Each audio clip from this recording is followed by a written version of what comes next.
நீங்கள் பார்த்துக் கொண்டிருப்பது நியூஸ் 21 செய்திகள். தமிழ்நாடு செய்திகளை உடனுக்குடன் தெரிந்து கொள்ள நியூஸ் 21 செய்திகளை பாருங்கள். உண்மை, உழைப்பு, உயர்வு. கரூர் குளித்தலை கடைக்கோடி குக்கிராமம் கல்லையில் ஏழ்மை நிலையில் வசிக்கும் டீ கடைக்காரர் மகன் நீட் தேர்வில் 627 மதிப்பெண்கள் பெற்று சென்னை மருத்துவக் கல்லூரியில் மருத்துவம் படிப்பில் இடம் பிடித்து அசத்தல்.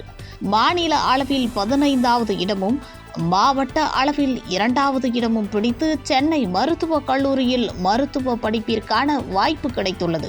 மேலும் இவரது தந்தை அப்பகுதிகளில் டீ கடை நடத்தி வருகிறார். இவரது தாய் தந்தைக்கு உதவியாக டீ கடையில் வேலை பார்த்து கொண்டே நீட் தேர்வுக்கு தன்னை தயார்படுத்தியும் உள்ளார்.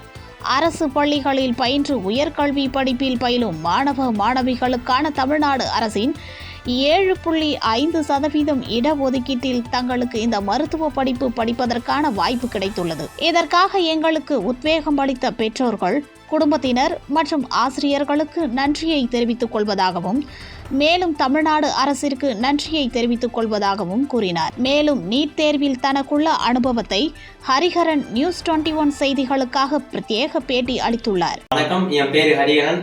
நான் தனியார் கோச்சிங் சென்டர்ல போய் தான் படித்தேன். நான் கொஞ்சம் டஃப்பாக தான் இருக்கும், ஹார்ட் ஒர்க் பண்ணுற மாதிரி தான் இருக்கும். நான் நிறைய ஹார்ட் ஒர்க் பண்ணணும். 3 டைம் அட்டன் பண்ணியிருக்கேன். ஃபஸ்ட்டு 12th முடிச்சுட்டு நீட் எக்ஸாம் எழுதும் போது அந்த அளவுக்கு பெருசாக நீட்னா என்னன்ற ஐடியா இல்லை. அதுக்கப்புறம் கோச்சிங் எடுத்துக்கலாம் அப்படின்னு சொல்லிட்டு கோச்சிங் சென்டருக்கு போயிட்டு கோச்சிங் எடுத்துக்கிட்டேன். அவங்க டீச் பண்ணாங்க, நல்லா டீச் பண்ணாங்க. நான் கொஞ்சம் கொஞ்சமாக கற்றுக்கிட்டு அதுக்கப்புறம் தான் அந்த டீச்சர்ஸ் பேரண்ட்ஸ் சப்போர்ட்டால தான் நான் இப்போ 3வது அட்டம்ப்ட்ல கிளியர் பண்ணியிருக்கேன். இப்போ அந்த 7.5% இடஒதுக்கீட்டினால இப்போ எனக்கு மெட்ராஸ் மெடிக்கல் காலேஜ் கிடைச்சிருக்கு. தமிழ்நாடு அரசாங்கத்துக்கும் மத்திய அரசாங்கத்துக்கும் ரொம்ப ரொம்ப நன்றி. நியூஸ் 21 செய்திகளுக்காக கரூர் மாவட்ட செய்தியாளர் சதீஷ்.